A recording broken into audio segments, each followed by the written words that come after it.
asalaamaaleykum mbokk yi ñu ngi leen nuyu baax seen mbokk la Cheikh Omar Absa di leen ziar bu baax tey ñu indi ab leeral ci liggéeyu kurus ndax ñu bari dañ koy dégg di ci am ay ñu indi ci ab leeral bu xam naa vidéo bi dana xaw a gudd nag dañ ci am lu ci dagg li ci des xam naa ci seen YouTube bi lay gën a jàllee bu ko defee ku ko bëgg a topp mën ngaa dem foofu topp ko mu gën a leer incha allah. lii ci am misaal la ci liggéeyu kurus maanaam secret bi may dagg dugal ko nekkul na nag lépp la maanaam sikkar bi rek laa dugal waaye xaatim bi ak sarax yi duggut ci misaal tey jii nii maanaam lim bi ni yaa ngi koy séddale ci juróomi waxtu yi waxtu wu nekk yaa ngi liggéey 7765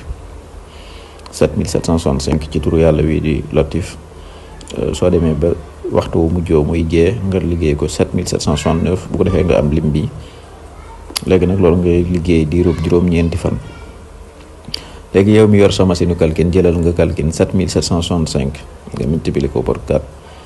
teg ci 7769 lim bi mu lay jox loolu ngay liggéey ci bis bi bu ko defee su matee juróom-ñeenti fan ci la lim bi di mat am na it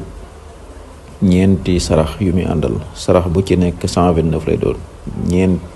ñaari sarax yi lu ñuy lekk la doon yeneen ñaari yi lu ñuy rendi lay